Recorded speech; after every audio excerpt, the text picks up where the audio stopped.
in cancer. Choose her a name she will answer to. Call her green, and the winters cannot fade her. Call her green for the children who've made her little green. Be a gypsy. Llegamos a las 7:25. Escuchamos a Joni Mitchell. Ya nos va a explicar Marcelo Pereira por qué eligió a Joni Mitchell y a esta canción de Joni Mitchell. Y bueno, nos empiezan a caer mensajes de gente que nos escucha en Montevideo. Soy de Sayago, Montevideo, claro que los escuchamos, dice un tocayo tuyo, abrazos Marcelo. Y alguien nos está escuchando a través de la 97.9, manda la foto de la radio del auto, se ve en el dial digital clavado ahí en esa sintonía. Así que bueno, agradecidos por ese mensaje, nos debe estar escuchando en la zona metropolitana. Ojo que la 97.9 llega a varios puntos de Canelones. Supe vivir en Jauregui Berri y entraba perfecto. 97.9, unos 80 kilómetros de la ciudad. Buenas noches, Marcelo. Buenas noches. Bueno, empezamos por la canción. Sí, obvio, como siempre, por la música. Sí, bueno, Joni Mitchell, aparte de que yo la amo profundamente desde hace muchos años, esta canción la traje hoy porque es una canción que tuvo su misterio. Una canción muy bonita, muy triste, del disco Blue, disco considerado un clásico, ¿no? Sí, sí, del 71. Y en realidad pasaron muchos años antes de que se supiera que esta canción se la hizo Joni Mitchell a una hija que tuvo cuando ella era muy jovencita, con 21 años recién cumplidos, y que su pareja la había dejado y la dio en adopción.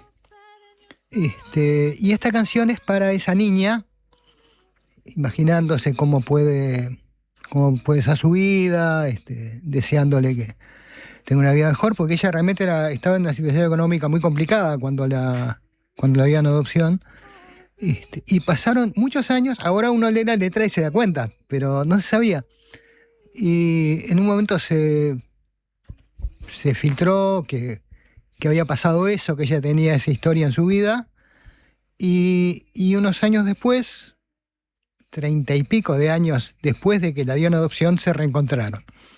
Y bueno, como hoy vamos a hablar de dos cosas, ¿no? De un proyecto para mejorar trámites de adopción en cuanto a contenidos, pero también en cuanto a la forma, que es bastante inusual, o parece más inusual lo que es, porque en general las noticias que llegan de la actividad parlamentaria son las de conflictos duros, ¿no? De choques, la barbaridad que uno dijo del otro, de qué lo acusaron, posiciones que se declaran inconciliables. Y este es un proyecto que están llevando adelante dos diputadas, una de ellas frente amplista y comunista, la otra colorada y bordaberrista, tú mencionabas recién, Tatiana Antunes y Paula de Armas, respectivamente. El Coco, vos que sos de vieja data, cuando se hablaba... Del pacto Coco, pacto Coco, ¿no? Sí. Haceme en una breve frase, resumime lo que era el Coco. En una época decían que en algunos lugares existía el pacto colorado comunista, cuando los colorados eran gobierno. Pero hablando sobre todo de... Antes de la dictadura, ¿no? No, después de la dictadura fue. Después de la dictadura, sí. Y aludiendo sobre todo a algunos arreglos del gobierno, movimiento sindical, en fin. Igual bueno, esto no tiene nada que ver, fue una digresión. No tiene nada que ver porque me hizo acordar la comunista y la colorada, y me hizo acordar el Coco. No es la primera vez, porque por ejemplo, bueno, cuando todavía transmitía a la mañana diaria, era el único programa de la diaria radio y transmitía hace un año justo. Desde el café. Fueron un día... Falero, el ex ministro de Transporte, y Andrade, el actual secretario general del Partido Comunista, a exponer coincidencias que tenían con el tema de normas para mejorar el acceso a la vivienda, también de una cosa que podía parecer inesperada. Está el proyecto de eutanasia, que fue coordinado entre el Frente Amplio y el Partido Colorado. El otro día, coincidiendo con el mes de la memoria, hubo unanimidad en el Senado cuando votaron para solicitar a los mandos militares que aportaran información, Sí. ¿no? Los argumentos fueron variados, pero bueno, la votación fue unánime. Sí, los accesos a las intendencias, de ingreso a intendencias, fueron del Partido Nacional del Frente Amplio, llegaron a un acuerdo. En fin. Pero estas noticias son las que parecen más raras, a pesar de que pasan estas cosas en el legislativo. Pero es que como yo del hombre que muerde al perro, ¿no? Que la noticia más impactante es la de conflicto. Aunque en realidad, como ahora de costumbre se muerden entre ellos, pasaría a ser noticia y llama la atención que cooperen. Pero bueno, esto me parece es bien importante para empezar por la forma, cómo se da esto, porque además están trabajando a partir de una iniciativa de la Institución Nacional de Derechos Humanos, que no solamente sirve para que la gente le haga denuncias, sino también, entre sus cometidos, y esta es una de las formas de cumplirlo, está impulsar cambios legislativos que mejoren los derechos, en este caso, relacionados con la adopción. Entonces, convocaron gente del Poder Legislativo, pues están estas 2 diputadas, hay gente del INAU, gente de Salud Pública, una cantidad de instituciones y de la sociedad civil también, están trabajando cómo se puede mejorar el procedimiento. Y bueno, en ese marco es que salen estas ideas que están manejando. Han hablado ya también con gente del Partido Nacional, así que si esto sale como parece que está saliendo, habría un proyecto de ley con apoyo generalizado en el Parlamento, o por lo menos muy mayoritario. Y yo creo que eso es bueno también, porque es una situación que es compleja, es un proceso que moviliza muchas cosas, muchos problemas de derechos y de dolores también, ¿no? Para empezar, bueno, de madres, generalmente madres, más rara vez parejas, que no pueden hacerse cargo de su descendencia, ¿no? Biológica, y a veces los dan en adopción y a veces simplemente lo que pasa es que está destruido ese núcleo familiar porque de repente alguien está preso o alguien tiene una adicción fuerte o está en situación de calle. Bueno, ahí hay un primer drama. Hay también la situación de las parejas que quieren adoptar y no pueden tener hijos biológicos por diferentes motivos y que no quieren un hijo. Entonces también ahí hay sufrimientos, pero también está la cuestión de los derechos de esa criatura que queda entre medio de esos dramas y que tiene su propio conflicto y sus propios derechos. Y acá yo creo que vale la pena, para entender algunas discusiones de estos últimos años sobre el tema de la adopción, incluyendo las que tuvieron que ver con la LUC, con la Ley de Urgente Consideración del 2020. La LUC que Sí. flexibilizó, ¿no?, el tema de la adopción en algunos aspectos. Sí. En algunos requisitos previos hubo una flexibilización. Sí. De hecho, se comentó mucho en estos días por el caso de la pareja de Cipriani, Nicole Minetti, acusada de proxenetismo en Italia, que se amparó en que había adoptado un hijo en Uruguay, además con una enfermedad, problema de salud grave. Problema de salud grave, y entonces se amparó y fue en indultada eso con para eso. ser indultada, exactamente. Pero bueno, ¿qué pasa? Esto es del 2020, pero si vamos un poquito para atrás, no hace tanto que avanzó el modelo que la LUC en cierta medida quiso cambiar. La Convención de los Derechos del Niño es de 1989. Uruguay la firmó en el 90. No existía normas internacionales sobre esto antes, con el grado de la Convención, de las obligaciones, los compromisos que le imponen a los estados que la firman. Y hasta hace mucho menos, hasta 2009, el Estado no tenía, como tiene ahora en el INAU, el monopolio de la intermediación en los procesos de adopción. Cuando esto se aprobó, en 2009, estaba muy en contra una institución, por ejemplo, que se hacía cargo de muchos procesos de adopción privada, que es el Movimiento Familiar Cristiano, que bueno, se ocupaba de buscar criaturas que sus padres, familia de origen, no pudiera hacer cargo de ellas, y después, por otro lado, familias cristianas en general que quisieran adoptar, y gestionaba eso. O sea, hace bastante poco que esto cambió en Uruguay, y yo creo que una de las causas de las modificaciones que hizo la LUC tienen que ver con ese cambio que fue resistido. Porque en esto, yo leía para ver la nota y me encontraba con una cosa que decía uno de los tipos, de los primeros integrantes históricos del equipo argentino de antropología forense, dice, porque acá en Uruguay, como en otros países, en una época no tan lejana, la práctica habitual era como diluir todo rastro de la familia de origen, ¿no? En algunos casos incluso, un poco menos que destruyendo esa información.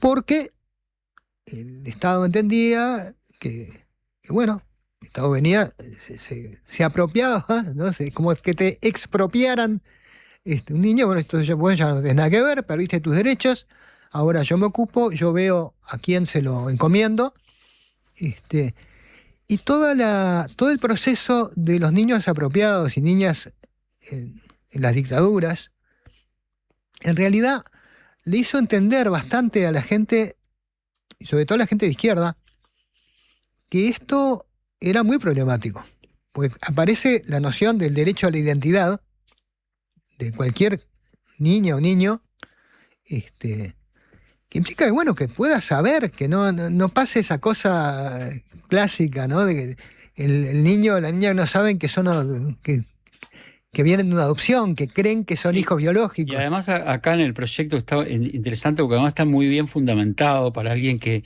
vaya contra eso, que es el tema de, que ayer lo contábamos también un poco acá y lo relataban muy bien las dos legisladores. Muchas veces cuando vas a una consulta médica, te sentás frente al médico con determinada dolencia, no sé, yo qué sé, tenés algo relacionado a un problema cardíaco. Hay en tus antecedentes en tu familia y lo primero que hace el adoptado muchas veces es pensar en el padre que lo adoptó, pero en realidad no refiere. Entonces hay todo un tema también de un archivo genético, claro, para cuestiones de salud, sí, específicamente, ¿no? Para facilitar el acceso. Antes, cuando además había una cantidad de instituciones privadas que se ocupaban de esto, era mucho más complicado. Ahora las historias clínicas están mucho más sistematizadas. Pero bueno, ¿qué pasa? Argentino, una de las cosas que decía muy interesantes, era que estas son además, dice, apropiaciones de clase. Dice, nunca se da que una familia pobre se apropie de un niño de una familia rica. Es al revés lo que pasa. Claro. Y esto no se limita a la situación de los hijos de personas desaparecidas, desaparición forzada. Esto en realidad ha pasado siempre.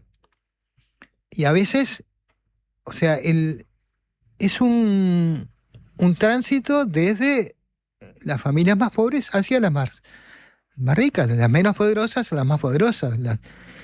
Y a veces el Estado, cuando busca una buena familia, entre comillas, para esa criatura, entra un poco en esto. Cuando en realidad, con los conceptos más modernos, más trabajados, más de enfoque de derechos, primero, hay que realmente agotar las posibilidades de la permanencia dentro del núcleo de origen, ¿no? Y apoyar en la medida que se pueda. Si no son de repente el padre y la madre biológicos, capaz que hay una abuela, que hay un tío, una tía, que requieren apoyo, porque en realidad no es tan claro que siempre sea mejor para el niño, para la niña pasar. Claro, esta gente que no se puede hacer cargo a una familia bien, que de repente es Cipriani y Minetti, ¿no? Claro. Y Y bueno, esto ha pasado. A veces se daba y se da todavía la compra directa. Pasaba en las maternidades que venía gente que estaba dedicada a delinquir con eso. Le compraba el niño o la convencía. O había organizaciones y hay tráfico internacional de niños. Entonces, esto es una de las cosas que exige que el Estado que dé garantías y que estudie. Y lo que hizo la LUC, en gran medida, fue decir, no, esto es muy lento. Un poco esa demanda, de repente, yo no quiero decir una barbaridad, porque hay familias adoptantes excelentes, pero a veces hay algunas personas que quieren tener un hijo, pero en el sentido más propietario, como si fueran a buscar una mascota, ¿no? Y entonces buscan, claro, ¿qué pasa? Buscan, ¿sabés? Cuando la gente, los cachorros tienen mucha más demanda que los perros abandonados mayores, y los cachorros sanos más que los enfermos. Y lamentablemente muchas veces pasa lo mismo con la gurizada, ¿no? Es muy difícil que una criatura de más de 7 años sea adoptada. El porcentaje de niños que se adoptan mayoritario está entre los 0 y los 3 años, ¿no? Eso lo dicen todos los estudios. Y después hay otra barrera ahí por los 7 y ya después quedan en esto que se llama hogares. Instituciones del Estado. De hogares tienen poco, ¿no? En realidad, y de repente quedan hasta ser preadolescentes, adolescentes, bajo custodia del Estado, y a veces en situaciones que saltan 2 por 3, algunas muy terribles, de esos lugares donde hay esas salidas no actualizadas y vínculos con redes de explotación sexual y con redes de narcotráfico. Entonces, bueno, el derecho, ahí, ¿qué pasa? Si esto se rigiera solo por demanda y oferta, digamos, bueno, hay toda una parte, es muy difícil que alguien quiera adoptar varios gurises que son hermanos, ¿no? O que son de otra etnia, ¿no? Porque siempre está ese deseo de que sean, que puedan pasar por hijos propios, ¿no? Entonces, yo creo que esto que están haciendo estas 2 diputadas está muy bien, no solo por la cosa interpartidaria, sino también porque tratan de disminuir un poco ese sesgo económico, de desigualdad económica que hay. Sí, hay un tema que ellas plantean muy bien, que también está relacionado, porque adoptar un niño no es gratis.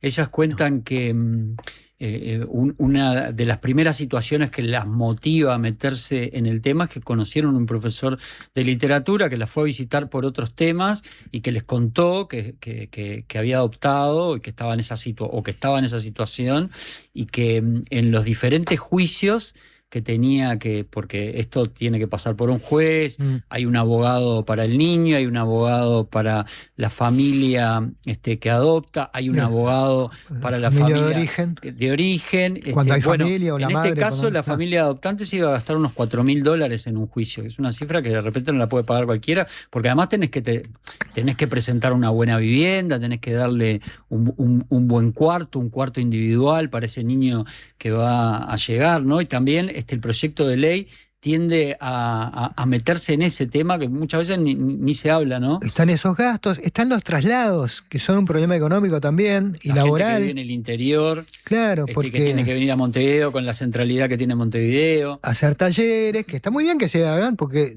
no es un proceso también para la familia adoptante, que no precisan, bueno, y hay que ver también qué es lo que pasa ahí, por qué viene ese deseo de adoptar, consolidar una actitud beneficiosa para la criatura a ser adoptada. Entonces, a veces eso es desplazarse varias veces hasta Montevideo, o después de Montevideo al lugar donde está el niño o la niña, para verlo, no tener licencia laboral para hacer eso, entonces a veces comprometer su su trabajo, que es una de las cosas que le exigen para poder adoptar, tener un trabajo estable.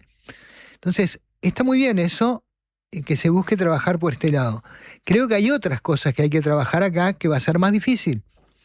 Porque cuando la otra cosa que hizo la LUC, que fue de lo que se prendieron Cipriani y Minetti, fue que el juez puede decidir por sí ante sí, sin tener en cuenta lo que opina el INAU, dar una adopción. En el caso de este gurí que adoptaron Minetti y Cipriani, había una familia que desde antes que ellos estaba haciendo todo el proceso requerido y que quedó de lado, cuando ya estaban en contacto con el niño, pero bueno, primó que él por el poder económico.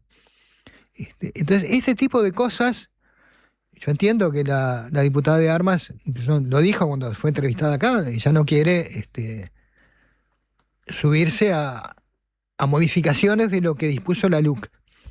Pero son cosas que también, en la medida que se vaya como haciendo un piso de confianza sobre esto, y a eso ayuda mucho este trabajo por encima de la grieta, digamos, son cosas que hay que repensarlas, no como una cuestión de que no, yo hice esta ley, no me la cambies, sino pensando realmente en lo que dicen los convenios, que es el interés superior de la infancia, ¿no?